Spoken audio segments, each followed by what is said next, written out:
전사님이 말씀 나누기 전에 한 번 더 기도하도록 하겠습니다. 함께 기도하겠습니다. 사랑의 하나님 감사합니다. 오늘도 아버지 하나님 11월의 마지막 주, 이제 2021년도 이제 한 달을 남겨놨습니다. 아버지 하나님, 우리 친구들 또 올 한 해 동안 하나님 말씀을 기억하고 또 예배의 자리를 기억하며 오늘도 함께 예배를 드리기 위하여서 이 자리에 나왔습니다. 아버지 하나님, 물론 또 각자의 사정으로 인하여서 유튜브로 예배드리는 우리 친구들도 있습니다. 아버지 하나님, 이 현장에서 예배드리는 친구들, 또 유튜브로 함께 예배드리는 친구들, 주님 동일하게 은혜 허락하여 주시옵시고, 아버지 하나님, 또 이 말씀을 전할 때에 주님 우리 친구들의 심령 가운데에 그 말씀으로 역사하여 주시옵소서. 저 또한 아버지 하나님의 말씀을 전할 때에 주님 성령의 기름을 부어 주시옵시고, 또 아버지 하나님의 이 말씀이 우리 친구들에게 더욱더 뿌리 내려서 풍성한 열매 맺는 그런 말씀 되게 하여 주시옵소서. 감사합니다. 거룩하신 예수님의 이름으로 기도드립니다. 아멘. 자, 오늘 우리가 읽은 사무엘하 12장 7절에서 14절까지의 말씀을 가지고 함께 나눌 말씀의 제목은, 함께 읽어볼까요? 시작. 하나님이 원하시는 회개. 우리 친구들 혹시 그때 기억나나요? 전사님이 이제 방송 장비가 이렇게 저렇게 바뀌면서 전사님이 이제 무선 마이크를 이 마이크로 바꾸면서 혹시 기억이 나는지 모르겠어요. 이 카메라도 바뀌고 맥도 바뀌고 하면서 그때 막 스피커도 막 지지직 했던 그 날 기억나나요?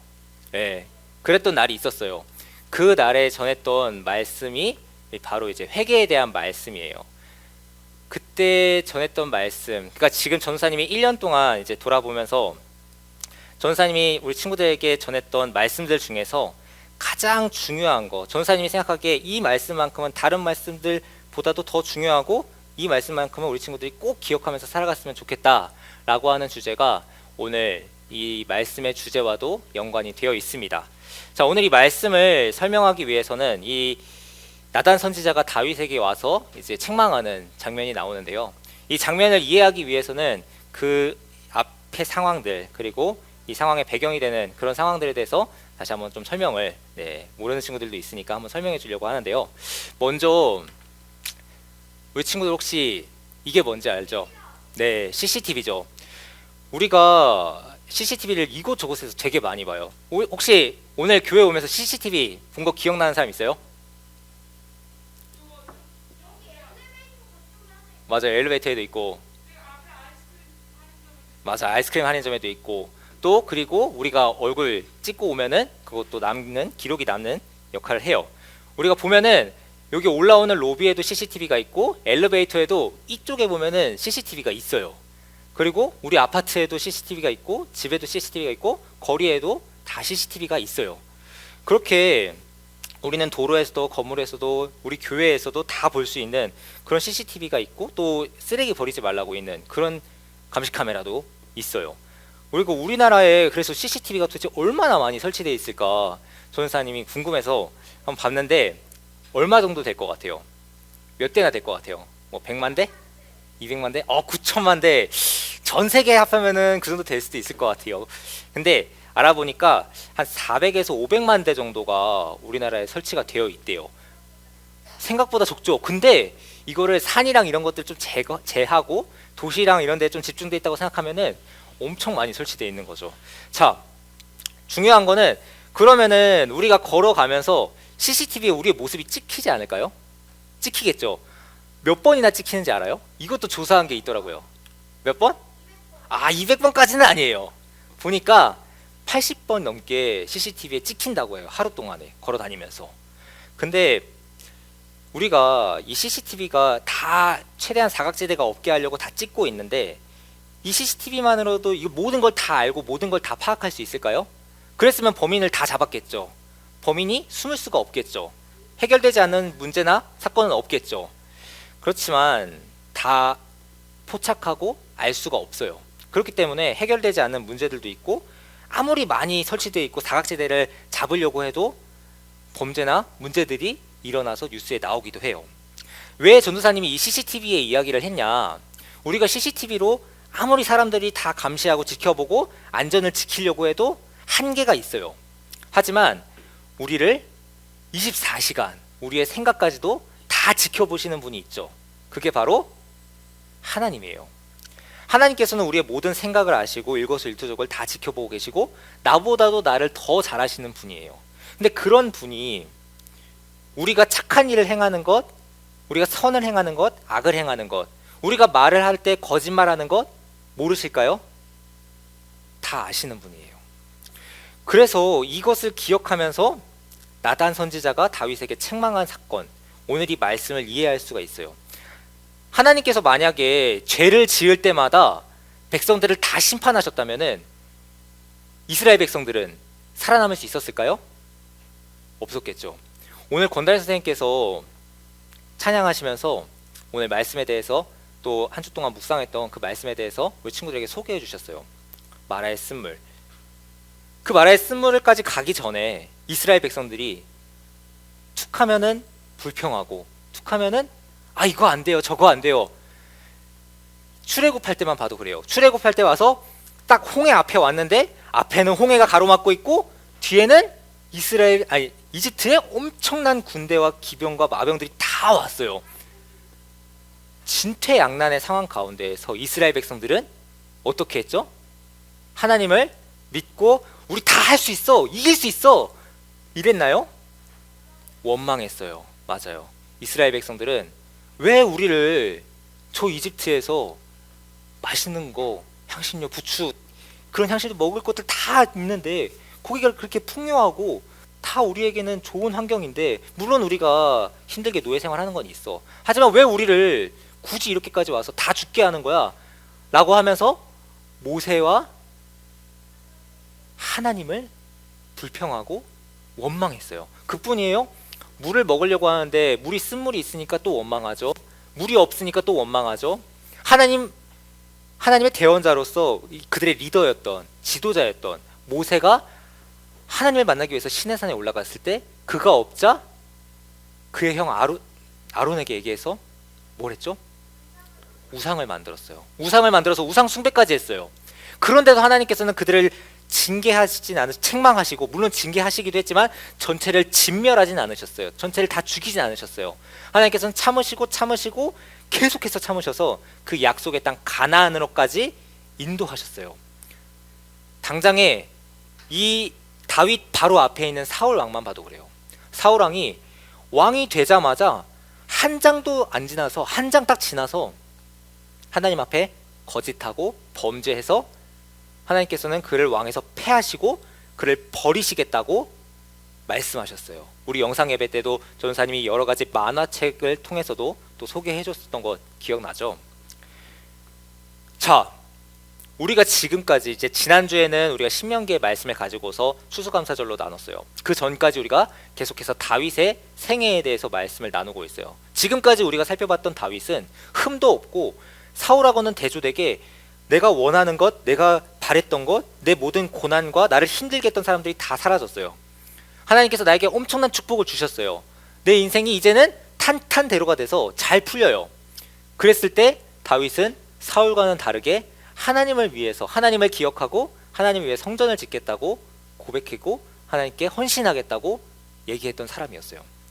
이랬던 사람인데 다윗이 오늘 우리가 생각한 다윗과는 전혀 다른 그런 모습을 보게 돼요. 하지만 하나님께서는 그런 다윗을 바로 벌하실 수도 있었지만 벌하지 않으시고 기다리시고 그리고 하나님께서 다윗의 마음의 문을 노크하시는 장면이 바로 오늘 이 말씀의 장면이에요.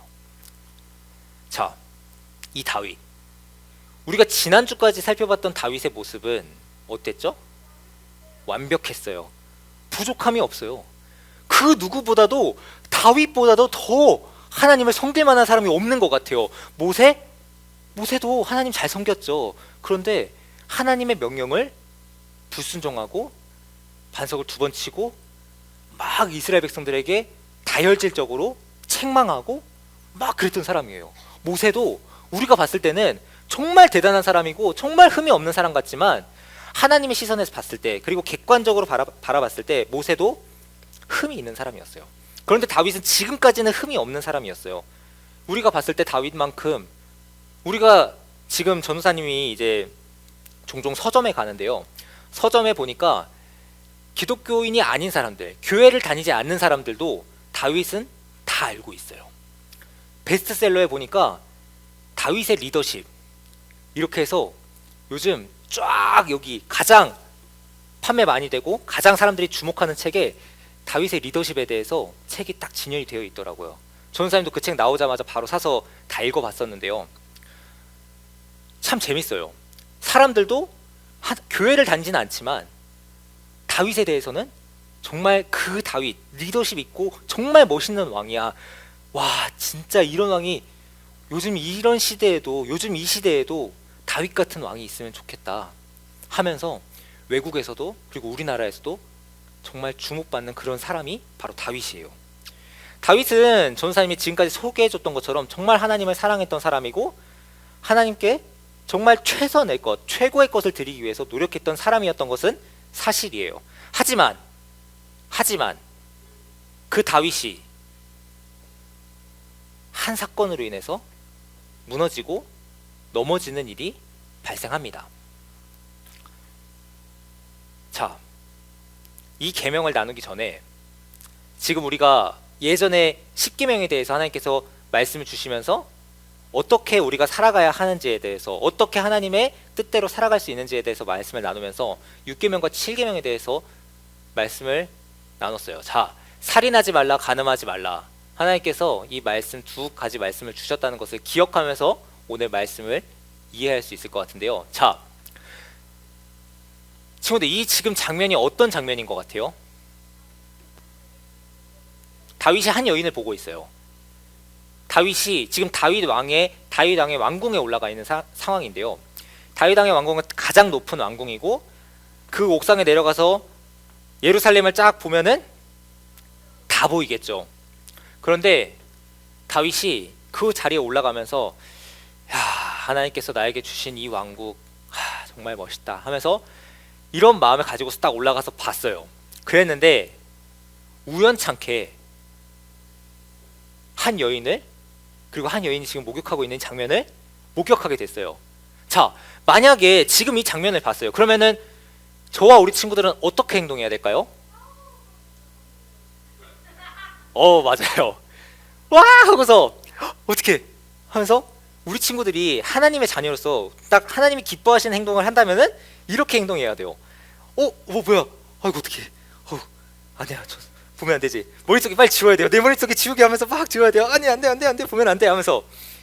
물론 호기심이 생길 수 있고 궁금해서 보고 싶을 수도 있어요. 하지만 우리는 앞에 하나님께서 주신 이 계명이 있기 때문에, 간음하지 말라는 이 계명이 있기 때문에, 이 간음한다는 의미는 전도사님이 이 10계명에 대해서 연구하면서 이 간음하지 말라는 게 어디까지가 의미가 있는 건가, 어떤 의미까지가 있는 건가 전도사님이 연구를 해봤거든요. 그래서 학교에서 이 주제를 가지고서 전도사님이 발표를 하기도 했었어요. 이 간음하지 말라는 거는 쉽게 말해서는 이거예요. 우리가 사람 지나가다가 예쁜 사람, 멋있는 사람 보면서 딱 와 진짜 멋있다 하면서 지나갈 수는 있어요. 그런데 그 사람만을 계속 보고 계속 묵상하고 그 사람만 생각하고 그렇게 하는 것, 그것이 예수님께서 말씀하시는 이 간음하지 말라는 계명의 기준인 거예요. 우리가 와 정말 이쁘다, 와 정말 멋있다 하고 지나가는 것까지는 괜찮은데 그것을 계속 지켜보고 계속 바라보고 그것을 내 마음에 품고 그것에서부터가 간음하지 말라는 계명을 어기는 것의 시작인 거예요. 자, 이것을 깔고서 이것을 이해를 기반으로 해서 지금 이 다윗의 모습을 봐봐요. 자, 다윗이 지금 고개를 돌려야 돼요. 근데 지금 고개를 돌리고 있나요? 멍하게 바라보고 있죠. 하면서 지금 여기서부터 하나님께서 명하신 계명을 어기기 시작하는 거예요. 만약에 다윗이 바로 등을 돌리고서 바로 들어갔으면은 문제가 생기지 않았을 거예요. 하지만 다윗은 그러지 못했어요. 자, 근데 이 문제가 여기서 끝나는 게 아니라 이 아내가 누구의 아내인지 알아요? 한 장군인데 이 장군이 어떤 사람인지 알아요? 말 잘 듣던, 자신의 가장 오른팔이라도 할 수 있는 충신 우리아의 아내였어요. 이 우리아가 얼마나 다윗에게 충성했던 사람이냐면 정말 다윗을 위해서는 자신의 목숨도 내놓고서 그냥 다윗만 위해서 내가 이건 다윗 당신을 위해서 내가 모든 것을 해놓고서 적진까지 내가 쫓아가겠습니다 하면서 우리아는 그냥 모든 걸 다 제쳐놓고서 자신의 목숨까지도 내놓고서 가장 앞장서서 다윗을 위해 싸웠던 그런 장군이었어요. 전쟁을 끝나고 돌아왔는데도 자신의 아내에게 가는 게 아니라 다윗 옆에 붙어 있으면서 자신의 신하들 옆에 붙어 있으면서 자신의 가정보다도 자신의 그 주군인 다윗에게 가장 충성했던 사람이 바로 오늘 우리아였어요. 그런데 다윗은 우리아가 나가서 전쟁에서 열심히 싸우고 있는데 저 아내 밧세바를 강제로 끌고 오고 그 사람을 자신의 아내로 취해요. 근데 문제는 만약에 우리아가 죽어 있고 과부로서 혼자 살아가면서 그렇게 홀로 살아가고 있는 경우에는 새롭게 아내로 맞이하는 게 가능해요. 성경에서도 그것을 완전히 불가능하게 막고 있지 않아요. 신약 시대에도 만약에 젊어서 과부가 됐어요. 만약에 남편이 전쟁터에 나가가지고 만약에 남편이 그때는 정복 전쟁이 엄청 빈번하게 있었던 시대였잖아요. 근데 그 시대에 만약에 아내가 없어요. 남편이 일찍 죽었어요. 그런 경우에는 사도 바울도 과부로서 등록하지 마라. 과부로서 이름을 올리지 마라. 왜냐? 그가 결혼할 수 있도록 새로 결혼할 수 있도록 그 기회를 열어주라. 이렇게 사도 바울도 명령하고 있어요. 신약 성경에서. 그런데 중요한 거는 전제 조건이 있죠. 남편이 죽거나 사별했거나 없어야 된다는 전제 조건이 있는데 지금은 그것도 아니에요. 지금은 그 기준도 충족하지 않아요. 남편이 멀쩡하게 살아있어요. 그 남편은 나를 위해서 다윗 자기 자신을 위해서 목숨까지 내놓고서 최전방으로 나가서 전쟁하고 있고 싸우고 있는 상황이에요. 그런데 다윗은 자신의 궁에 올라가서 야 내가 이러는 것 봐라 이런 마음이 올라오면서 그 여인을 받고 그 여인을 강제로 데리고 와요. 근데 그 여인이 자신이 가장 아끼고 자신에게 가장 충성했던 우리아의 아내인 것을 알았음에도 불구하고 데리고 와요. 근데 문제는 여기서 끝나는 게 아니에요. 다윗이 이것을 숨기고 싶어 했어요. 이 사실을 숨기고 싶어 했어요. 하나님께서 다 알고 계시고 하나님께서 다 지켜보고 계시고 CCTV보다도 더 사각지대 없이 그 심령 마음 중심까지도 꿰뚫어 보신 하나님께서 자기 자신을 지켜보고 계신다는 그 사실을 다윗이 간음하지 말라는 그 계명을 어기고 죄를 범하기 시작했을 때 하나님보다 저 여인이 우리아의 아내 밧세바가 내 마음 가운데 더 왔을 때 다윗은 하나님을 한 번도 잊어버리지 않았는데 그 순간 잊어버리기 시작해요. 그리고 이야 이 사람 다윗의 오른팔이었던 우리아가 돌아왔을 때 이 자리에 있어. 아니야 이 자리에 있지 마. 자기는 있겠다고 하는데 왕 옆에 있겠다고 하는데 아니야 아내한테 가. 왜냐? 간음의 죄를 저질렀기 때문에 말 그대로 우리아의 아내를 강제로 추행한 거예요. 지금 이 우리나라의 법에 우리나라의 이 헌법과 이 형법에도 어긋나는 법이지만 그때 당시에도 다윗은 알고 있었어요. 이 죄를 범하면은 하나님께서는 돌로 쳐 죽이라고 하셨어요. 간음한 자 하나님께서는 분명히 돌로 쳐서 죽이라고 명령하셨어요. 우리가 앞에 있는 신명기, 민수기, 레위기 말씀들 다 살펴봐도 하나님께서는 그렇게 분명히 말씀을 하시고 명령하셨어요. 그런데 왕이 가장 모범이 보여야 하는 그 왕이 그 계명을 어긴 거예요.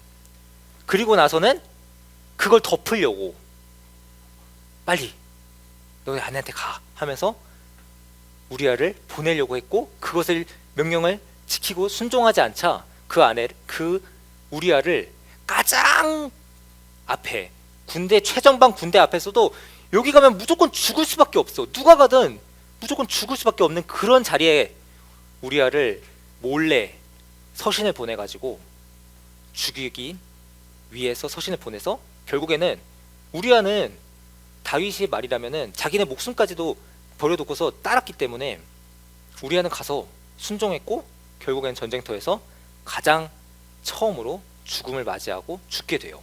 자, 이렇게 되면은 이제 과부가 됐어요. 그러니까 아내 삼을 수 있는 조건 자체는 충족이 된 거예요, 어떻게 보면은. 그런데 우리 친구들, 지금 이 다윗의 행동이 정당한가요? 우리가 듣기에도 지금 전도사님이 설명해주는 이 얘기만 들어도 우리가 지금까지 가지고 있던 이 다윗에 대한 생각이, 우리가 지금까지 가지고 있던 이 다윗에 대한 이미지가 와장창 깨지고, 이 다윗 어떻게 이럴 수 있어? 이런 생각이 들지 않아요? 전도사님도 맨 처음에 이 글을 맨 처음에는 만화책으로 봤어요. 성경 만화책으로. 예전에 전도사님 교회 다니면서 이제 여러 가지 이제 만화책이 딱 있어가지고 그걸 봤는데, 이 장면을 보면서 뭐 이런 나쁜 사람이 있어 하면서 전도사님도 속으로 욕했어요.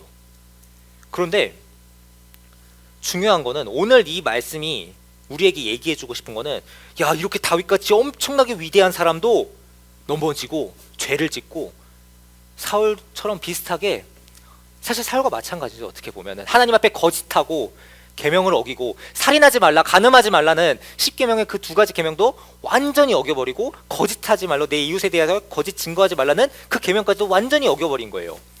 그런 모든 계명들을 다 어겨버린, 하나님을 두려워하지도 않고 하나님의 이름을 망령되이 부르게 하는, 하나님의 이름 앞에 먹칠하는 그런 죄를 저지른 게 지금 다윗의 모습이에요. 그런데 하나님께서는, 만약에 전도사님이 하나님의 위치에 있었다면은 다윗을 가만두지 않았을 것 같아요.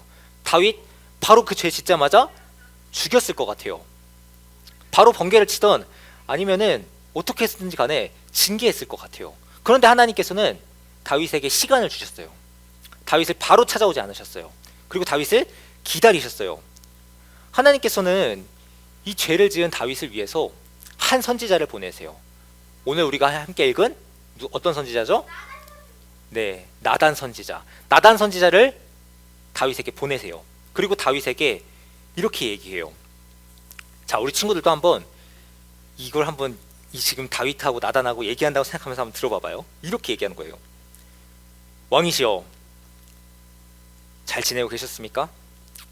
자, 이 그림을 보면서, 왕이여, 의로우신 왕께서 이 다스리시는 이 이스라엘 제국, 이 태평성대하고 하나님께서 다스리시는 이 나라에 정말 악한 일이 일어나고 있어서 제가 알려드리려고 찾아왔습니다. 왕이시여, 이 일은 정말 꼭 아셔야 될 것 같습니다. 그러자 다윗이 얘기해요. 말해보십시오. 그러자 나단이 이렇게 얘기해요. 왕이시여, 이 사람은 절대로 용서해서는 안 됩니다. 이 사람은 반드시 죽여야 되는, 버려야 되는 사람이에요. 이 얘기를 한번 들어보세요. 그러니까 다윗이 뭔데? 한번 얘기해봐 하면서 얘기하라고 해요. 나단이 얘기하죠. 어느 마을에 아주 큰 부자가 있었어요. 그 부자가 있었는데, 근데 또 가난한 사람도 한 사람도 살고 있었어요. 그런데 부자는 소와 양을 엄청나게 많이 키우고 있었어요. 몇백 마리가 키우고 있었어요. 근데 이 가난한 사람 한 사람이 있었는데, 자신의 생명처럼, 자기 딸처럼 키우고 있는, 자신의 자식처럼 키우고 있는 조그마한 암양 새끼 한 마리가 있었어요. 그랬는데 어느 날 이 부자에게 한 손님이 찾아왔어요. 그래서 그 손님을 대접하려고 했는데, 이 부자가 자기 거 그 수많은 수백 마리의 양과 소와 염소가 있는데, 자기 건 아까워서 저기 가난한 사람, 자신의 자녀와 같이도, 자신의 가족같이도 그렇게 아끼면서 사랑하고 키우고 있는 그 양을 뺏어가지고, 그 양을 죽여가지고 그것을 요리를 만들어서 그 사람을 대접했다고 해요. 의로우신 다윗 왕이시여, 왕이 다스리고 있는 이 왕에서 어떻게 이런 일이 일어날 수 있습니까? 이 사람 당장 버려야 되는 거 아닙니까? 하면서 다윗에게 얘기해요. 다윗은 이게 자신의 얘기하는 건 모르죠. 그러니까 이렇게 얘기하죠. 뭐? 아니, 어떻게 내 나라에서 이런 놈이 있냐? 그놈은 반드시 죽여 마땅한 놈이다. 자리에서 일어나서 흥분해가지고 얘기하는 거예요. 반드시 그 가난한 자에게 4배로 갚아주도록 내가 반드시 그를 벌할 것이다. 그렇게 나단에게 화가 나서 얘기해요. 그런데 나단은 분노하는 이 다윗에게 비수와 같은 얘기를 합니다. 다윗은 이 얘기를 듣자마자 뒤통수를 통 맞은 것 같은 그런 느낌이 들었어요. 왕이여, 당신이 바로 그 악한 나쁜 부자입니다. 하나님이 당신에게 말씀하십니다. 내가 너를 이스라엘의 왕으로 세워서 모든 것이 부족하지 않도록 너를 채웠는데 네가 어찌하여 나를 가볍게 여겨서 이 충직한 종 우리아를 죽게 만들고 그의 아내를 빼앗아서 내 아내로 삼을 수 있단 말이냐. 이 일로 인해서 너의 집에 칼이 절대 떠나지 않을 것이고 너는 징계할 것이고 너는 벌받을 것이고 너는 고통 가운데 살아갈 것이다. 하나님께서 이렇게 책망하세요. 하나님께서 나단 선지자를 보내셔서 다윗에게 이렇게 책망하시는 거예요. 나단 선지자의 이 말을 들은 다윗 왕, 사울 왕은 어땠죠? 사울 왕은 그 말을 들었을 때 아니요, 그렇지 않아요 하면서 오히려 더 오리발을 내밀고서 하나님 앞에 대항하고 이제는 하나님이 아니라 거짓 선지자에게 찾아가서 우상을 섬기고 우상에게 찾아가서 내가 어떻게 해야 될까요? 이렇게 하나님과 정면으로 대적하는 모습을 보였어요. 하지만 다윗은 이 말을 들었을 때 그 자리에 주저앉아가지고 그 자리에서 펑펑 울면서 회개했어요. 내가 여호와께 죄를 범하였노라. 내가 여호와께 죄를 범하였노라. 하나님, 제가 어찌하여 하나님 앞에 살아있을 수 있겠습니까? 하나님 저를 용서하여 주시옵소서 하면서 막 울먹이면서 대성통곡하면서 사실 이 죄를 숨기고 싶었을 거예요. 가장 도덕적으로 흠이 없고 사울은 천천히요 다윗은 만만히로다. 젊은 시절부터 이스라엘 백성들에게 존경받고 높임받고 추앙받는 그 왕이었어요. 그런데 다윗 왕은 자신의 이름이 이제는 자신이 쌓아왔던 그 명성이 모두 무너지는 순간이지만 다윗은 그 모든 사람들의 시선, 사람들의 내가 어떻게 생각할까? 내가 왕으로서 어떻게 해야 되지? 이런 생각들 다 하지 않고 그냥 그 자리에서 납작 엎드려서 내가 여호와께 죄를 범하였노라, 죄를 뒤집어 쓰고서 회개하는 모습을 우리가 오늘 이 말씀을 통해서 보게 돼요. 다윗은 이스라엘에서 가장 높은 왕이었지만 자신의 위치나 체면에 신경 쓰는 것이 아니라 그 말을 듣자마자 맞아, 지금까지 내 모습을 보지 못하고 내 양심이 죽어 있어서 하나님을 인식하지 못하고 그렇게 살아왔던 내 모습을 다시 돌아보게 되고 그렇게 하나님 앞에 납작 엎드려서 회개하고 하나님께 죄 용서함을 구하게 되는 거예요. 나단 선지자는 이렇게 울면서 회개 기도하고 있는 이 다윗에게 이렇게 말해요. 하나님께서 왕의 죄를 사하셨습니다. 왕은 죽지 않을 것입니다. 하지만 왕이 범죄하여 밧세바에게서 얻은 아이는 반드시 죽게 될 것입니다. 이 일이 바로 연속으로 이어나는 게 아니에요. 다윗이 먼저 회개하고 내가 먼저 하나님 용서하여 주시옵소서 하면서 하나님 앞에 모든 지금 나단 선지자가 이 얘기를 했을 때 나단 선지자뿐만 아니라 이 모든 궁에 있는 넷이 그 외의 장군들 자신의 신하들 모든 보는 앞에서 내가 지은 죄를 다 고백해요. 그 자리에서 처음 듣는 사람도 있었을 거예요. 그 자리에서 처음 듣고 이 얘기가 들리자마자 온 궁정에 온 예루살렘에 쫙 퍼졌을 거예요. 이 얘기가 다 퍼졌을 거예요. 그럼에도 불구하고 다윗은 그 자리에서 납작 엎드려서 사람들의 시선을 의식하는 것이 아니라 하나님만 의식하면서 하나님 제 죄를 용서하여 주시옵소서. 하나님 제가 이런 죄를 범했습니다. 제가 하나님 앞에 어떻게 살아갈 수 있겠습니까? 주님 저를 용서하여 주시옵소서. 저는 죄인입니다 하면서 회개드리는 모습이 오늘 이 장면의 모습인 거예요. 사실 오늘날의 기준으로 봤을 때도 오늘날 우리의 윤리의 기준으로 헌법의 기준으로 형법의 기준으로 봤을 때도 다윗의 죄는 절대로 용서받을 수 없는 죄고 사실 다윗은 엄청난 중범죄를 저지른 사람이에요. 하지만 그때에도 어떻게 보면은 왕이니까 물론 그때에도 하나님의 계명에 어긋나지만 다윗의 위치가 왕이기 때문에 하나님 외에 다윗보다 더 높은 사람이 없었기 때문에 다윗은 당장 이제를 몰아내라 하면서 이제를 끌고 나갈 수도 있었어요. 실제로 하나님의 말을 대언하는 선지자들을 고난 주고 핍박하고 죽였던 사람들, 그런 왕들이 너무 많았어요. 우리가 지금 계속해서 담임 목사님께서 새벽 예배 때 나누시는 예레미야만 봐도 그래요.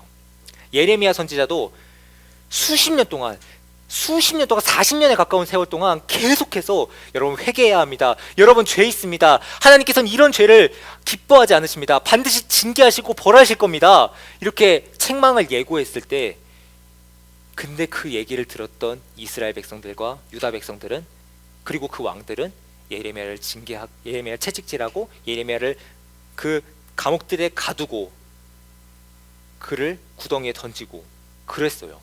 그랬는데 그 왕들과는 다르게 그 왕들의 선조왕, 선대왕 다윗, 그 다윗은 하나님의 말씀 앞에, 선지자의 책망 앞에 교만하지 않았어요. 비록 죄를 범하고 하나님을 잊어버리고 하나님께 거짓하고 그런 죄를 범했지만 다윗은 그 하나님께서 찾아와서 나단 선지자를 통해서 노크하실 때 하나님 앞에 납작 엎드리고 그 마음의 문을 열었어요. 전도사님이 지금까지 나눴던 말씀 중에서 전도사님이 지금 올해 한 해 동안 그리고 작년에 12월에 처음 와서 우리 친구들에게 명령을 통해서 사사를 통해서 기도원 사사를 통해서 말씀을 나눴죠. 그 시작부터 시작해서 지금까지 쭉 돌아봤을 때 전도사님이 우리 친구들이 이 초등부 시절 동안에 전도사님과 함께하는 이 시간 동안에 가장 잊지 않았으면, 그리고 꼭 기억했으면, 그리고 앞으로 살아가면서도 이 말씀만큼은 꼭 기억했으면 해서 오늘 말씀은 특별히 평상시보다도 조금 더 길게 나누고 있는 거예요. 핵심은 이거예요. 다윗뿐만 아니라 우리 모두 죄를 지어요. 전도사님도 죄를 지어요. 전도사님도 알게 모르게 전도사님의 마음을 속이고 친구들에게나 가족들에게나 거짓말을 할 때가 있어요. 돌이켜보면은 사실 내 마음은 그게 아닌데 마치 그거인 것처럼, 마치 이건 난 정말 싫은데 좋은 것처럼, 난 정말 좋은데 싫은 것처럼 내 마음을 속이고 숨길 때도 있어요. 우리 가족들에게도 전도사님도 예전에 거짓말한 적도 있었고 물건을 부모님 몰래 돈을 가져가기도 하고 그래서 걸려서 엄청 맞기도 하고 혼나기도 했었어요. 뿐만 아니에요. 친구들 사이에서도 친구들에게 하다못해 욕하는 것, 이 욕하는 말도 하나님 보시기에는 죄를 범하는 거예요. 십계명의 기준으로, 하나님의 말씀의 기준으로 봤을 때는 그것 또한 죄예요. 하나님 보시기엔 합당치 않은 죄죠. 우리가 컨닝하는 것, 속이는 것, 이런 것들 부지기수로 일어나요. 살아가다 보면은. 근데 이 모든 것들이 죄라는 것을 우리가 모르고 그냥 지나칠 때가 있어요. 내 마음을 속이고 나는 이게 아닌데 그냥 얘기해요. 아, 이거 뭐 이 정도는 뭐 선의의 거짓말이지 하면서 속이고 넘어갈 때가 있어요. 숨길 때가 있어요. 그뿐이겠어요? 남에 대해서 험담하는 경우가 있죠. 남에 대해서 뒷담화 이런 얘기를 하는 경우들이 있죠. 친구에 대해서 안 좋은 얘기를, 없는 얘기를 퍼뜨리는 경우도 있죠. 우리 친구들이 학교에서 이제 초등학교 곧 올라가는 이제 중학교 올라가는 친구들도 있는데 중학교, 고등학교, 대학교, 직장에서 우리가 살아가다 보면은 사람들과 섞여서 살아가다 보면은 세상 사람들은, 믿지 않는 사람들은 이것이 죄인지도 몰라요. 이것이 하나님 보시기에 얼마나 큰 악이고 얼마나 큰 죄인지도 모르고 그것을 범하면서 살아가요. 근데 만약에 우리 친구들의 시기에, 초등학교 시기에 내가 유치원 때나 초등학교 때나 내가 살아가면서 이것이 죄이고 하나님께서 정말 기뻐하시는 게 뭐고 하나님께서 정말 복 주시는 사람이 어떤 사람인지 얘기해주는 사람이 있었다면 하는 아쉬움을 가지고 살아가는 사람들도 분명히 많이 있을 거예요. 내가 어려울 때, 내가 정말 씻을 수 없는 나에게 죄가 있을 때, 내가 희망이 없을 때 나에게 찾아오시고 나를 용서해 주시는 분이 있다는 사실, 그 희망이 있다는 사실을 누군가가 얘기해 줬다면은 우리나라가 자살률 1위라는 그런 오명을 받진 않았을 거예요. 뉴스에서도 너무 많이 나와요. 전사님이 집이 흑석동이에요. 전사님 집 쪽에서 보면은 한강이 다 보여요. 한강이 보이고 다리들이 다 보여요. 그런데 전사님이 산책하거나 운동하러 나가면은 3번 중에 한두 번, 아니면 5번 나가면은 한두 번, 두세 번은 한강 다리에 구급차들이 막 왔다 갔다 하는 그런 것들을 보게 돼요. 전사님 그걸 볼 때마다 마음이 너무 아파요. 만약에 우리가 아무리 큰 죄를 저지르고 아무리 큰 죄를 범하더라도 우리에겐 예수 그리스도의 십자가의 보혈이 있다. 예수님께서는 우리를 포기하지 않으시고 예수님께 우리가 나아갔을 때, 다윗이 오늘 하나님 앞에 나아가서 회개할 때 하나님께서는 나단 선지자를 통해서 바로 다시 말씀을 주세요. 하나님께서 당신의 죄를 사하셨습니다. 그 누구도 용서할 수 없는 그런 죄를 범한 다윗인데 하나님께서 바로 나단 선지자를 통해 말씀하세요. 다윗아, 내가 너의 죄를 사하였다. 하나님께서는 다윗의 죄를 사하였다고 말씀하세요. 그런데 만약에 근데 여기서 끝나는 게 아니에요. 우리는 구약이 우리에게 끝이 아니에요. 신약을 통해서 예수님께서 우리 성탄절 다가오죠. 사실 우리 교단이 정확하게 지키진 않지만 대림절, 그러니까 예수님께서 오시기 전의 기간들을 기억하면서 우리가 예수님을 준비하는, 예수님의 오심을 맞이하는 기간을 이제 시작이 됐어요, 사실.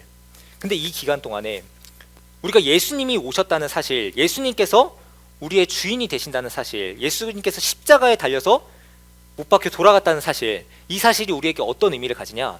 우리가 어떤 죄를 범하더라도, 우리가 하나님 앞에 어떤 잘못을 저지르더라도 우리가 예수님의 십자가 보혈을 의지하면서 하나님, 제가 오늘 이런 죄를 지었습니다. 그러나 주님, 회개합니다. 예수님의 십자가의 보혈의 피로 저의 죄를 사하시고 용서하여 주시옵소서. 이렇게 기도하면은 하나님께서는 반드시 우리의 죄를 사하시고 우리에게 오히려 더 큰 축복으로 회복의 은혜를 베풀어 주시는 분이에요.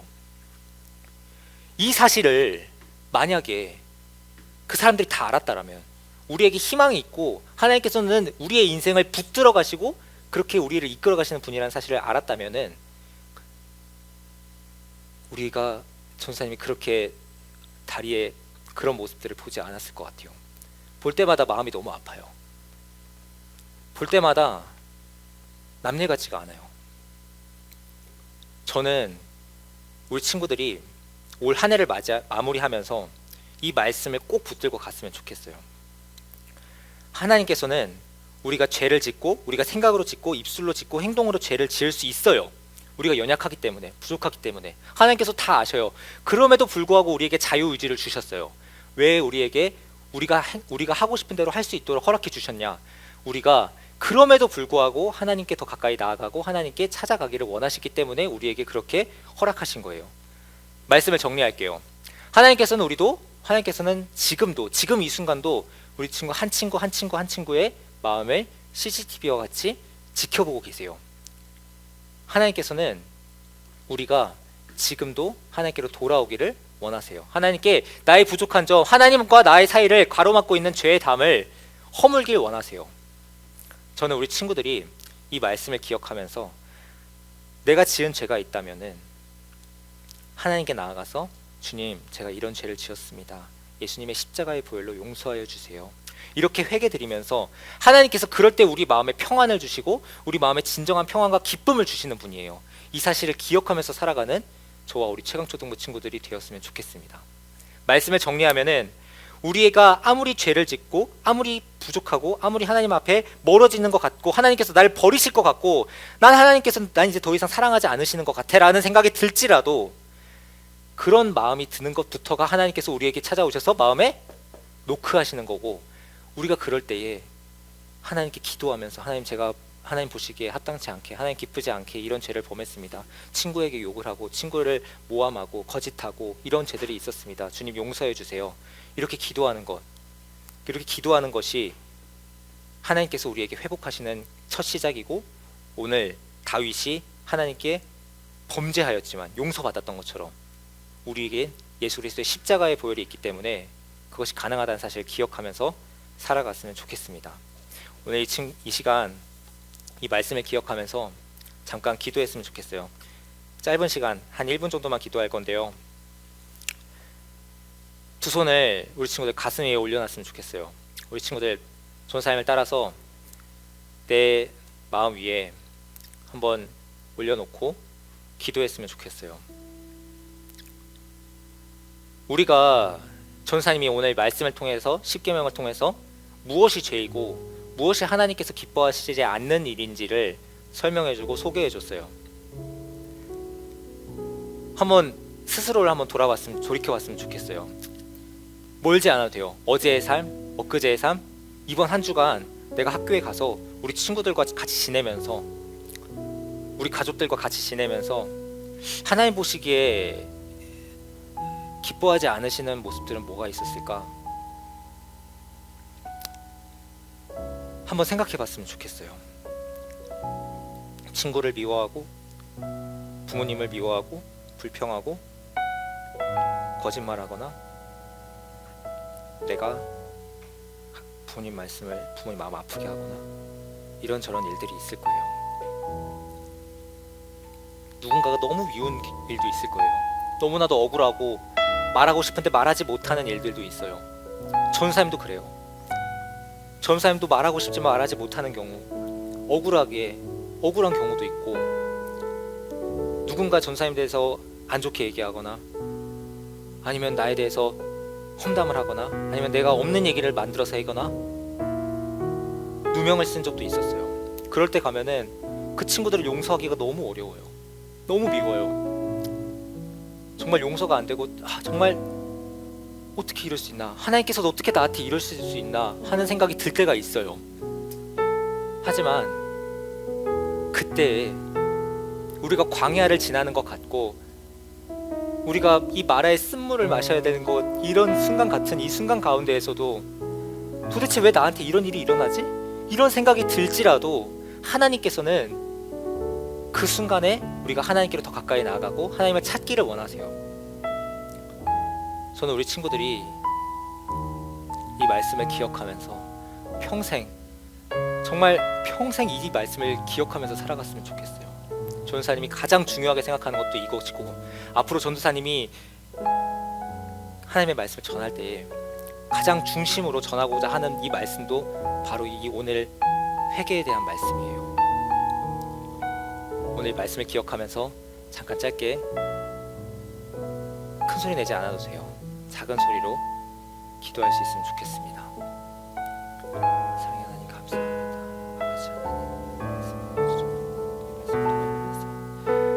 아버지 하나님, 우리가 한 주 동안 살아가면서 어떤 삶을 살아갔는지, 어떤 죄를 지었는지 주님 돌아보게 됩니다. 아버지 하나님, 용서하여 주시옵소서. 예수 그리스도의 십자가의 보혈의 피로 저희 삶을 사하시고 용서하여 주시옵시고, 아버지 하나님께서 회복시켜 주시고, 그 은혜 예수님의 십자가의 보혈을 의지하면서 주님의 십자가만이 내 삶의 희망이고 주님의 십자가만이 내 삶의 길이고 해답이라는 사실을 기억하면서 그렇게 살아가는 저 최강초등부 친구들 모두가 되게 하여 주시옵소서. 아버지 하나님, 우리가 정말 살아가면서 우리의 연약함으로 인해서 어려운 것을 되죠. 하지만 그러나 하나님께서 우리에게 끊임없이 찾아와서 노크하시고 끊임없이 찾아와서 우리를 부르시고 계시는 사실을 기억하면서 더욱더 아버지 하나님을 의지하면서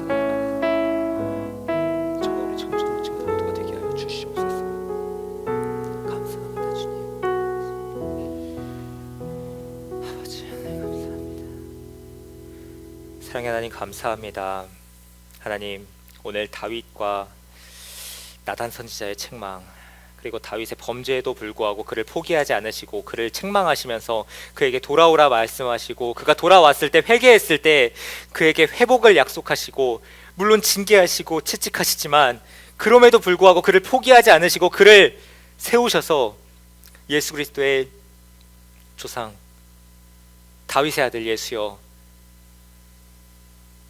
끝까지 지금까지도 예수 그리스도의 조상으로 다윗의 자손 예수, 지금까지도 계속해서 그 이름이 기억되고 회자되고 믿지 않는 사람들까지도 정말 닮고 싶고 표본으로 삼아야 하는 리더십의 모델이라고 삼는 그런 다윗, 그가 연약하여져서 하나님 앞에 죄를 범했을 때, 그리고 그 죄를 숨기기에 급급하고 하나님의 시선을 피했으나 그에게 하나님께서 찾아와서 노크하셨을 때 그가 돌이켜서 회개하고 하나님께로 더 가까이 나아갔던 것처럼, 우리가, 저와 우리 최강초등부 친구들, 선생님, 모든 우리 지체 살아가면서 크고 작은 죄를 범하고 알게 모르게 실수로 죄를 지을 수도 있습니다. 그러나 그 가운데서 우리가 어떠한 상황 가운데에서도 하나님께서 나를 버리지 않으시고 하나님께서는 나를 끝까지 내가 어떤 모습이든지 간에 기다리고 계시고 찾아오시고 노크하시면서 우리를 끝까지 붙드신다는 사실을 기억하면서 살아가는, 그렇게 예수 그리스도의 십자가의 은혜, 그 십자가의 사랑을 기억하면서 살아가는 저와 우리 최강청동부 친구들 모두가 되게 하여 주시옵소서. 그렇게 하여서 정말 아무리 삶의 어려운 힘든 순간이 찾아오더라도 희망을 버리지 않고, 하나님께서 모든 사람이 날 버리고 모든 사람이 나를 외면한다 할지라도 하나님만은 나를 외면하지 않으시고 하나님만이 나의 진짜 친구가 되시고 나의 삶을 이끌어 가신다는 사실을 기억하면서 살아가는 저와 우리 최강초등부 친구들 모두가 되게 하여 주시옵시고 우리 선생님들 모두가 되게 하여 주시옵소서. 그리하여서 정말 하나님께서 부어주시는 그 은혜, 하나님께서 부어주시는 그 회복의 은혜와 기쁨을 누리며 살아가는 저와 우리 최강초등부 모두가 되게 하여 주시옵소서.